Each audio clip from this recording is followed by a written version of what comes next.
মাতবর বাড়ির মসজিদে পরশুদিন দেশে সোলার বোর্ড, আর এই যে তালুকদার বাড়ির পাশ দিয়ে যাই, এই যে দক্ষিণ পাড়ার যে মসজিদটা, ওইখানে দেশে ডলডালা খেসুরি, যা গিলাস দিয়ে সরাত করে গিলে খাইয়ে ফেলান যায়। পুরা মহল্লায় এক জায়গায় বিরিয়ানি দেয় নাই, কোথাও দেয় নাই।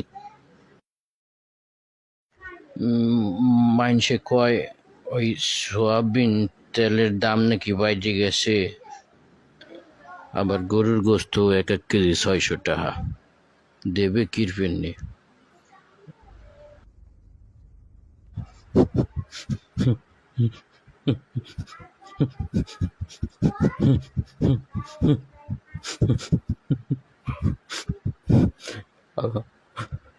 আমি শিখছি যাওয়ার আগে তোরা 10-12 জন ঘরেতে বাইরে যা, কখনকারে মাইরে দিমু, কোমর কিন্তু বেজাজ ঠিক তাই।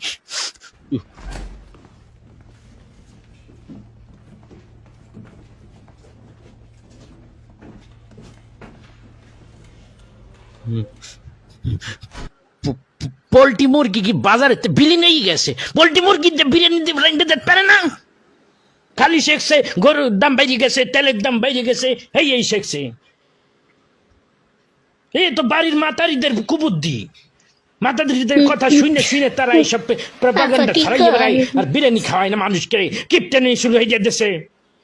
এই সমস্ত কিপ্টেদেরকে এলাকায় স্থান দেওয়া যাইবে না, এইগুলার ধৈর্য ধরে গ্রামেতে বাইর করে দে, বাইর করে দে। কেন সমস্যা কি? একটু সুলাবুর ডিপ্তি করলে কি হয় আপনার, কি হয়? এই বেটা করে বেটা চুপ থাক, তুই তো রোজা থাই না। কে বলছে মুই সবকটা রোজা থাই? রোজা থাই কি আবার আমার বিপক্ষে আসিস কেন? আমার বিপক্ষে আসিস কেন?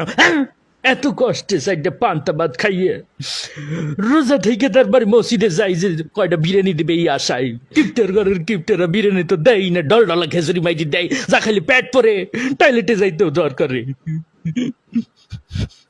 মানুষের মন দিন দিন এত ছোট হয়ে গেছে, আমি আমার দুঃখটা কিভাবে বুঝবো? আমার মনকে কোনোভাবেই সান্ত্বনা দিতে পারতে আসি না, কোনোভাবেই না। কিভাবে বোঝাবো? মানুষ এত নিষ্ঠুর হয়ে গেছে, কিভাবে কিভাবে? আজকে 16টা রোজা চলে গেল, একটা মসজিদেও বিরিয়ানি দিল না, একটা মসজিদ না। মনকে কিভাবে বোঝাবো? এটা কি কোনোভাবে সান্ত্বনা দিয়া যায় দিলকে?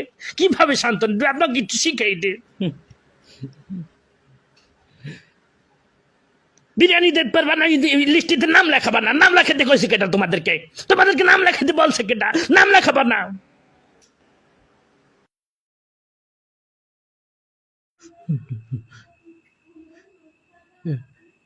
একদিন একটু বিরিয়ানি খালি মানুষ কি ভয় হয়ে যায়? বাড়িঘর কি সব হারিয়ে যায়? সব ডাকাইতে হয়ে যায়? ছিনতাইকারী তো লেগে যায়? হ্যাঁ, ওরে খোদ্দা, এ ভাবি আপনি কিন্তু বিরিয়ানি খাওয়েন, আপনার দিন বলে দিলাম।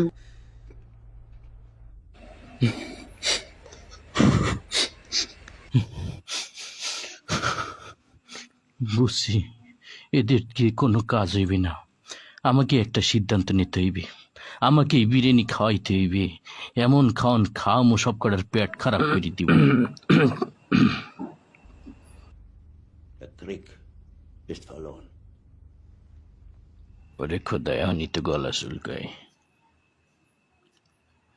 এই বাজারে যা, বাজারে যাইয়ে 3 কেজি গরুর গোস্ত, 5 কেজি পোলাও চাইল, আর যা যা লাগে বিরিয়ানি জানতে মশলাপাতি যা আছে সব কিনে লইবি। কালকে আমি ইফতারিতে বিরিয়ানি দেব, সিদ্ধান্ত লই ফেলাইছি।